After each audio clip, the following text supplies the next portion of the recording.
Hey, do you want to bring your stupid, ungrateful family to the Galactic Starcruiser? Do you want to pay full price? Well, if you answered no to both of those, then we've got the deal for you.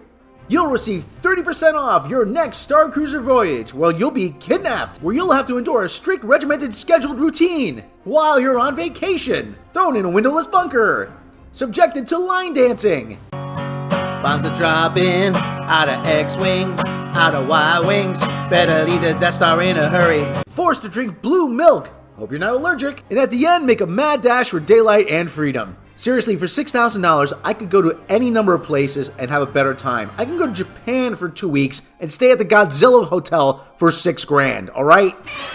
Why would anyone want to be imprisoned in a windowless bunker and forced to cosplay at gunpoint?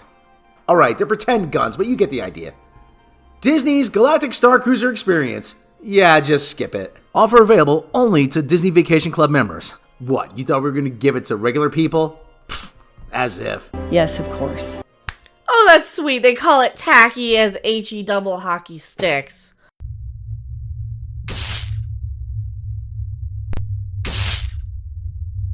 I guess.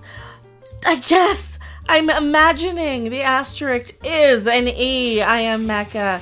And the former cast members. This is an older article from about a week ago. I missed this one. There's a couple articles we got to talk about with the Galactic Starcruiser, the windowless bunker that is $6,000 for an afternoon and a half of scheduled, rigid, prison-like routine. I thought I was going on vacation, not going to boot camp, but now Star Wars boot camp is tacky as crap, according to the former cast members. Oh, that's right. Yeah, it looks cheap and weird and gross and unfun. It looks like the opposite of fun. It is the anti-fun. You are the opposite of Batman. The Galactic Starcruiser Adventure is Walt Disney World's newest fully immersive experience for 2 nights. Guess it's really about a night and a half. Guests live on board a Star Wars spaceship immersed in an out-of-this-world story that reads more like Star Wars boot camp. Guests also make a day trip to Planet Batuu, Star Wars Galaxy's Edge at Disney's Hollywood Studios. Here, guests can drink at the overpriced Oga's Cantina, become pilots on the Millennium Falcon Smuggler's Run, or escape the evil Kylo Ren on the Star Wars Rise of the Resistance. This adventure comes with a hefty price tag starting at $48.09 for 2 guests for a night and a half of boot camp. For this reason, guests expect a perfect high-quality experience when they board their shuttle to the Star Wars Hotel. It's not a hotel, though. It's not a hotel! While some have said the Star Wars Galactic Starcruiser is underpriced, most disagree. Who the hell said it's underpriced? They need to have their head examined. They're not well.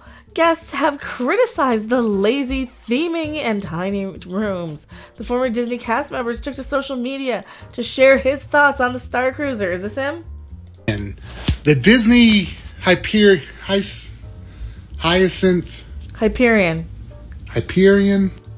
Aventia, Hydrangea, Halcyon.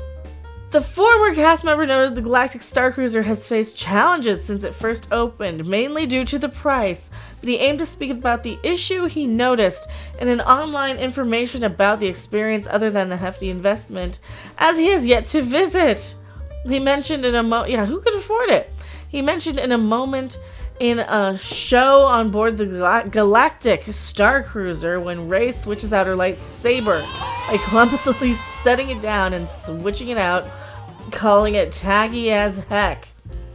You couldn't come up with something else where Kylo busts something and some CO2 smoke comes out and she could switch it out in the smoke or something like that instead of bending down? Come on, the ex-cast member says. Well, they're not even really Rey and Kylo either.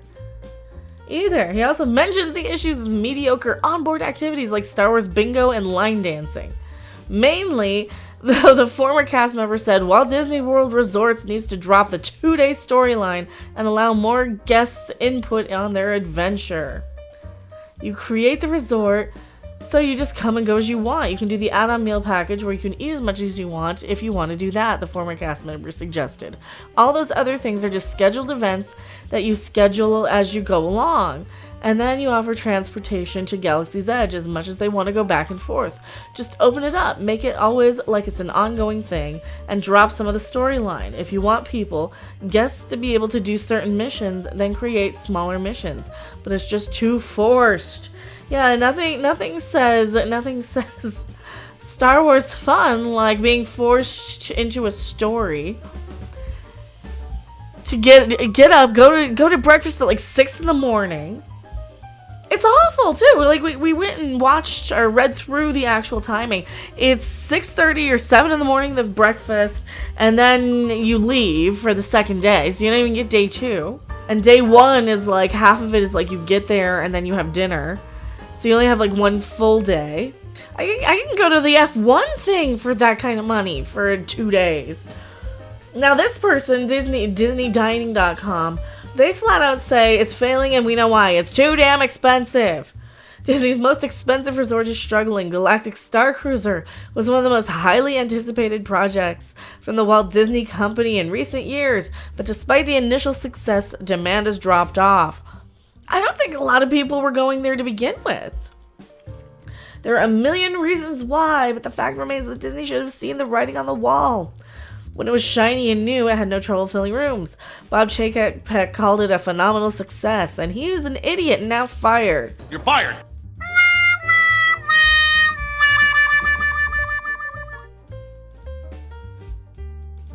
Now the multi-million-dollar hotel is struggling to fill rooms because who the crap wants to do it?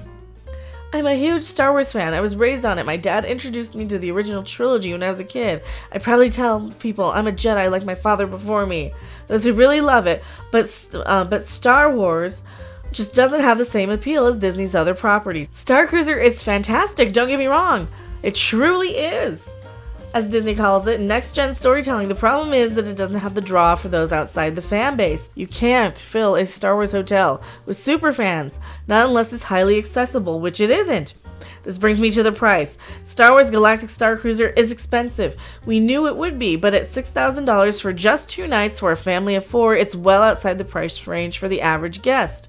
It's certainly outside of reach for the passive fan or someone who has no interest in Star Wars. This begs the question, if you can't fill the hotel with superfans, you priced out the passive fans. Who exactly is this hotel for? The obvious answer is the rich. Yeah, how do you like that, Richard? This is all well and good, but a novel experience like this isn't going to garner repeat visitors. And there are only a finite amount of people who can drop $6,000 on a 2-night stay. Or who want to for Star Wars. Seriously, for Star Wars, where you're like if I'm spending $6,000, I'm like, no. Where do I get a pedicure? Where do I get a manicure? And I don't even like manicures and pedicures. I play guitar. I don't like having fingernails. All right, but I expect like a spa. I expect like not to have to wake up early on the second day. You may be thinking to yourself, $6,000, no big deal. Not me, but that's the average for a Disney trip. You'd be right. $6,000 is pretty average for a Walt Disney World vacation. For a week, you could go to Japan for $2,000 for 2 weeks. During that week, you have the freedom to come and go as you please, set your schedule, and plan your own activities, like sending Mecha to Japan. Let's get that out in the universe. That's where Mecha wants to go next. Not so for Galactic Starcruiser. A Starcruiser voyage is only 2 days long, and during those 2 days, you have little choice over what you do. It is both a draw and a flaw of the resort that has everything scripted and planned from the moment you arrive. Most people feel their regular life is scheduled enough. They don't want to have to stick to a schedule on vacation, which is one reason guests don't like the park pass system. But I digress. The draw just isn't here for sustained success. People flocked to the resort when it was new. Novelty is always a draw. It's a different story now that the resort has been open for a while. Those who couldn't wait to go already have. Those who either can't or have those who haven't either can't or have no interest. Yeah, I'm not going to that. No. Please don't. Send Mecha to Disney Japan Galactic Starcruiser. No, Mecha can go to Japan, Nintendo World Japan. I'll go there.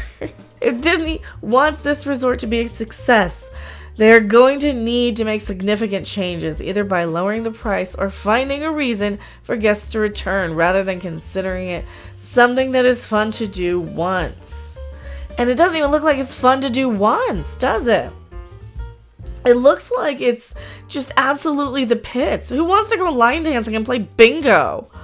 Who wants to stand around and play Star Wars awkward trivia? Like you're at the movie theater and they have some weird random sheet of trivia questions that nobody knows. That's what it feels like. Like, I've never heard of that. And I'm a Star Wars, but I'm not that kind of Star Wars fan. I'm not the kind of Star Wars fan that gives a flying crap about the sequel trilogy, or really even anything in the prequels at this point, because I'm old. I like the old stuff. I like the original trilogy. But yeah, this does not look like it's worth $6,000 plus food and drink. Like, can you even say, like, is this one of those things where you can like sleep in, say, okay, I'm gonna skip the early breakfast, and then you can even go back and get breakfast later? I don't even know if you can do that. Like, if it's prison schedule where if you don't get lunch at lunchtime, you don't get lunch. I don't know. Tell me what you guys think in the comments section below. I am Mecha, and I'd rather go to Japan than this crap. I'm not going anywhere. Thanks for watching. If you liked it, make sure to hit that like button. And if you want to see more, don't forget to subscribe. See you in the next video. Bye! Bombs are dropping out of X-Wings, out of Y-Wings. Better leave the Death Star in a hurry.